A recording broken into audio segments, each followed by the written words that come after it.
Hey, listen, it's Marquise Martin Hayes, your clarity coach. I just want to jump in today and give you a few tips that can transform how your body performs, because you know that if you are coming from a minimal place from within, it makes it difficult to maximize without. What do you mean by that, Marquise? I mean that if you're not taking care of your body, then the efforts that you put out are minuscule. They're impacted because if your hormonal state is low or triggered very easily, you're not sensitive enough to the moments that are right in front of you to capitalize on them and make them matter. Not only that, you might be a little short-tempered and impact somebody else. But here's some great benefits. Some of the great benefits that are available is, number one, you look good. Now, there's this thing called the law of clothes that came out a long time ago.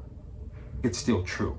I want you to know that a pretty face or a nice looking body never goes out of style. Now, whether you think you're beautiful or not, or whether you're fit or not, isn't the question. The question is, are you doing what you can do to maximize your physique, your style, your body, so that you get the maximum output, so that whatever you look like, that's what shows up in its magnitude. But I gotta promise you that if you are not taking good care of yourself, that also shows up. It shows up because you might find yourself dozing off during the meeting. It shows up because you may find yourself in uncomfortable situations in airplane seats where you may have to make adjustments. Is this the same as fat shaming? No, I think not. This is what we call personal responsibility. I know, as a certified raw vegan nutritionist, former ultra marathoner, that most of why we have not been feeling well physically, psychologically, has nothing to do with you, and it's not your fault. Can you believe that one? Crazy, right? That's the truth, though. It's not your fault, because our food has been toxic and poisoned. Why else would other countries say, we're banning anything grown or purchased from America, you can't bring that over here? I'm just saying. The facts are the facts. So with that in mind, it's not your fault. I want you to be aware of that, and you're going to have to take on some education, because while it's not your fault, it is your responsibility. It's your responsibility to get off any excess weight. It's your responsibility to help get your hormones balanced. It's your responsibility, responsibility to find out what's happening and why. I'm not saying something's wrong with you. I'm saying your body isn't doing what it's designed to do. What? Yeah, did you know that the way the body was designed, it's designed, if we have taken in toxins and poisons, to create mucus, to drain, to help us heal, to get that out of us? Like, the body's uniquely designed. It's a machine design. It's better than AI. That's designed to help you get rid of toxins or sickness when it comes into the body. It's designed to fight, to protect itself.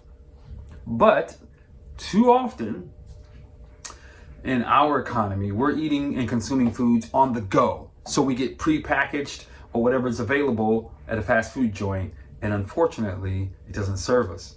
And when that happens, our body is thinking, what in the world did you just do? What the hell just happened? It literally goes into a state of shock and creates excess mucus within us. Now, I know this might be a little deep for some of you, but I need you to understand that when you get mucus on the inside of you, even though you had a salad or an apple, when there's excess mucus on the inside of your body, it can't be absorbed easily into your cells, because they went on a fight mode to keep out the negative, or the foods that's not food, the junk out to protect you. Yeah, I know, it's a whole lesson in this, and we don't talk about it much in our culture, because quite honestly, according to the statistics, we live on the sickest planet in the world. What am I talking about? We live in the sickest planet in the world. 73% of us are obese or overweight. Now, I'm not saying, again, this is not shaming. This is, I need you to take some responsibility for your life. And I'm trying to give you some tips on how to do that. So I've given you a little grim, kind of what's been happening. Why? Oh, the why. Did you know why that our food isn't that great? Because people are more interested in profits. And if they get you, as my mentor used to teach me, if they get you now with cheap food, then they've got you guaranteed later with expensive medicine. You don't believe me? Look around. Look at all these clinics popping up all over the place. For who? Yeah, because they have an expectation that there's money to be made, and it's coming. So I want you to be in control of your life and to take responsibility by doing these few things I'm about to give you right now. Number one, I want you to start to consume more plants on a daily basis. Up your fruit and vegetables game. Now, I know you may not like fruit, and with good reason, because depending on where you live, the fruit grown there isn't very tasty. I can understand that, and that sucks. However, just do yourself a favor. Jump on ChatGPT or Google, put in the region where you live, what fruits are in season. And when you do that, what you're going to find is you will be able to get more fruit or enjoy fruit that actually tastes much more like it should, or at least sweeter or fresher, by simply doing something so simple that can help you adjust your palate over time. The second thing I want, well, not the second, that was 1A, 1B. I want you to up your vegetable game. I want you to get more plants. Now, fruits are also plants, but I'm talking kale, I'm talking collard greens, I'm talking spinach, I'm talking arugula. That restaurant, Sweet Greens, yo, get in there and get a membership, because you've got to get that folic acid in your body, and you've got to get that alkalinity in your blood to help fight off when you don't have time, because you haven't developed the habits yet, when you don't have time to go get the food you should be eating. That's the second. That's 1B. Get more plants in your diet on a daily. I didn't say every other day. I didn't say a few times a week. I literally mean twice a day. But if you can get it once a day, that's an improvement. Let me tell you why. Your body's going to automatically start to release the excess if you're consistent. It's a machine. It's a trainable machine, just like AI. Once you've proven consistently, it will begin to release. You'll find your stools get softer, they move more easily. Yeah, I know that's a thing in this country. That's why I'm talking about it. And that will allow you to begin to feel better. When you feel lighter, you feel more alive. I mean, it just goes hand in hand, so why not go for it? Which allows you to be more productive. All right, that's 1B. Now, number 2, I want you to start drinking more agua, water. Yes. I don't want you to spend your time going, well, which water should I drink? I don't care. Just drink more water. Just drink more water. Trust me when I tell you, if you just begin to hydrate your cells, it will reward you. You'll be more alert. You will have less earwax, so you don't have to get that new camera one thing going on, because it won't be a buildup. You'll have less mucus coming out of your nose, so you're not sneezing all over the place or blowing into your shirt because you're going, why chewy? You'll also have less headaches. For those of you who have those chronic migraines, hydration and letting go of grain are two things that can have an immediate impact. White grains, enriched wheat flour, that sort of thing, can have an immediate impact, which then does what? Allows you to be awake, not needing an additional nap because you have a headache, so that you can perform at the top tier, baby. And then number 3, I want you to find a breathing coach or find a breathing app. You know what? Skip it.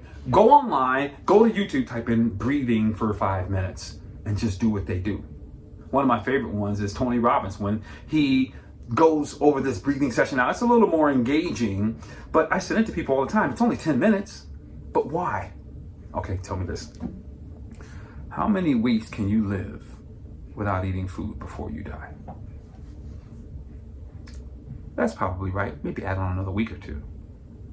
How many days can you go without having water before you die? No liquid, no water. It's a lot sooner, isn't it? Yeah. And then how many days can you go without air?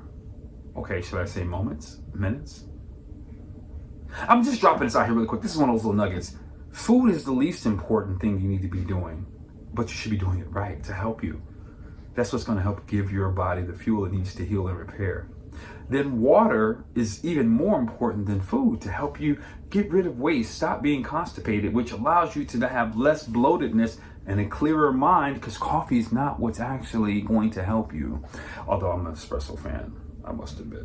But having more hydration, keeping your cells hydrated, as the same way you're getting them nourished, is going to help. And then the last element that every cell needs is oxygen. Those intentional deep breathing exercises, 5 minutes in the morning, 5 minutes in the middle of the day, 5 minutes before you go to bed, or what people are doing in yoga. I don't care when you do it. I just need you to do it. And if you do it, friends, the whole dad bod and all the excess, your body will naturally begin to let go of what it doesn't need. It wants to do it anyway. All you're doing is assisting it. Listen, join my free group, my free VIP group, to get more of this kind of information. I can't wait to share it with you. This is Marquise. Peace.